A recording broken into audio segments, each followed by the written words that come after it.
Okay, so Agatha All Along, the show that I thought I didn't want to see and wasn't too excited about seeing. Episodes 1 and 2 finally got released, and I checked them out, so here's what I thought. This will be a spoiler-free review. Let's get into it. Agatha All Along is a sequel-ish spin-off to WandaVision, I would say. It's a D plus series, and it follows the story of Agatha Harkness, who we all know from WandaVision. So let's skip all the background details and just get into how did I feel about the show. Episodes 1 and 2 were released together, and I started off episode 1 not knowing what to expect exactly. It was more of a Law and Order play sort of thing, like how WandaVision used every era of television to kind of get its message across here. It did some cool things here that I actually liked and enjoyed. The first episode, I was pleasantly surprised. I went into it with an MCU brain, meaning I'm thinking about and comparing it to all the MCU things, but I realized maybe 10 to 20 minutes in that I should just watch the show as a show. And when I began to do that, it started to really fill itself out for me. I started to actually enjoy it. While the magic side of Marvel, witches and things like that are not my specialty or my favorite part, it did bring me into the world a little bit and make me want to know more. So I can say that's a plus for the show. And I kind of enjoyed it. The acting, of course, was pretty fitting for the show. Catherine Hahn is amazing in everything she does. She just has a certain charm that lures you in and makes you want to watch more and more and more. We got a great appearance from Aubrey Plaza, who's just like, who doesn't love Aubrey Plaza?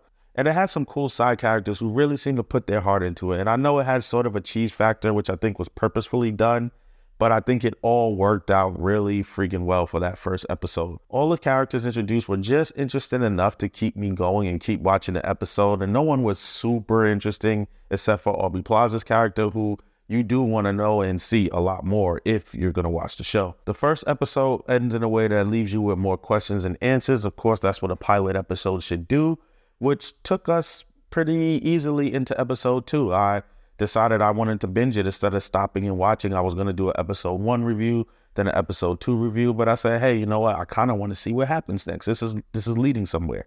Episode 2 opened up the world a bit more, and we got to meet some more characters who we know are going to be staples in the show. The introduction and assembly of these characters was pretty much what you would expect from any 90s, 2000 ensemble film.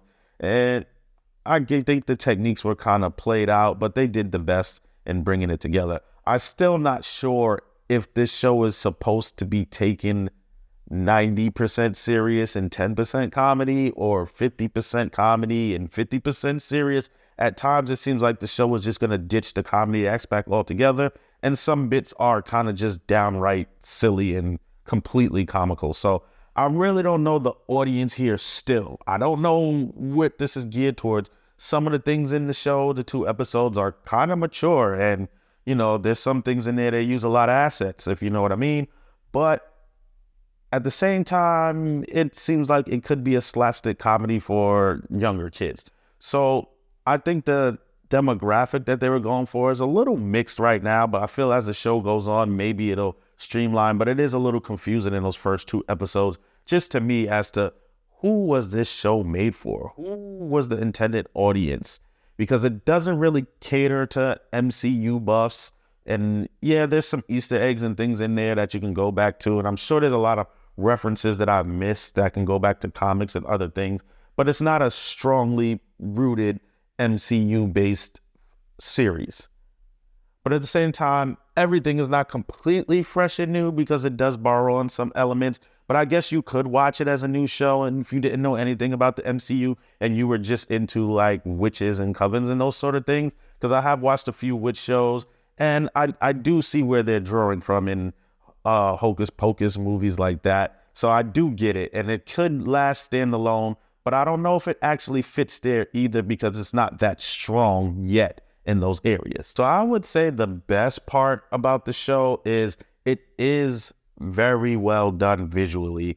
The sets and the way they handle things, it looks really nice. It's a really good looking show. I would say it's close to movie quality, and I'm sure their budget wasn't too high. So I feel like they did a lot with what they had.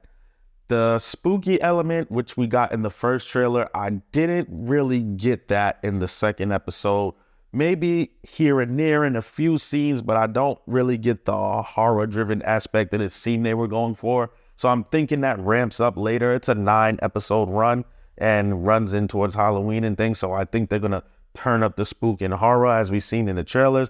But right now it's still in the realm of sitcom-y type of horror. Nothing really deep, which I'm not completely mad at. But like I said, I just don't know who this is intended for yet. Story-wise, I haven't been wowed yet. There's a lot of mystery to it. So I'll give them that. Maybe they're building towards something great. I like to give shows maybe 3 episodes before I say, I don't know. And this being a 9-episode run, 3 episodes is 33 1/3% of the show. So from there, I'll really be able to gauge probably who this is for, how the story is progressing, and what we're going to get out of it.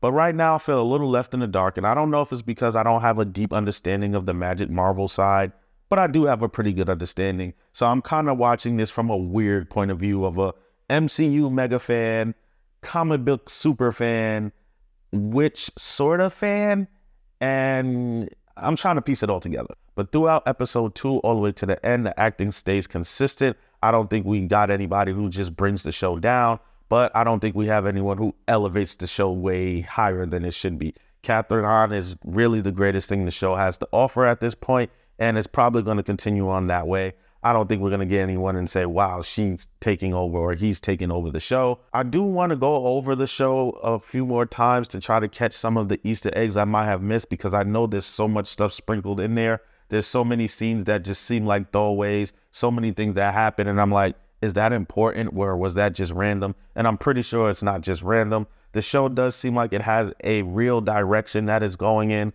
like I said, but let's see how the story pans out. Overall, right now, for the first 2 episodes, I'm going to put them together with a rating. And I'm going to say for the first 2 episodes, I'm at a strong 6.5 right now. And that for a series is pretty good because it's going to keep me watching. It can take me all the way to episode 9 if it continues on this pace. If it gets a little better, I'll definitely be there. If it gets a little worse, I might drop off. But right now, 6.5 for me. Everything is there, but it's still a little jumbled and confusing. So that's what I think about Agatha All Along episodes 1 and 2. I'll probably be here for episode 3, whether it's complete and utter trash or it's amazing. Either way, I'm going to want to talk about it. If it's mediocre, I might just wait till 4 and do both of them together. But let me know what you guys think in the comments. I haven't read or watched any reviews on the show yet. I don't know if people out there are giving it the acolyte treatment or if it's getting praised. The Disney Plus shows to me as of late have been more missed than hit. I think Hawkeye was really good to me personally. We got a few gems here and there and a few good episodes, but overall, it hasn't been a great experience. And Agatha is not a character that I really was rooting for and saying, hey, she needs a show. There's so many other things they could have did. I'm pretty sure that I would have enjoyed more, and so many more C and B level characters that they could have made shows for. I know we're getting a Wonder Man show, which I'm not excited about that either, but hey, maybe this will be the show that will change people's perceptions and say, you know what, these shows are actually good as shows, and let's stop making these MCU fill-in pieces that just aren't doing their job and holding up to what the MCU once was. Or maybe soon. But anyway, that's my review. Tell me what you think of it in the comments, man. If you love it, if you hate it. Like, subscribe if you want. I have some cool things here. I post a lot of good videos. And I'll see you guys next time.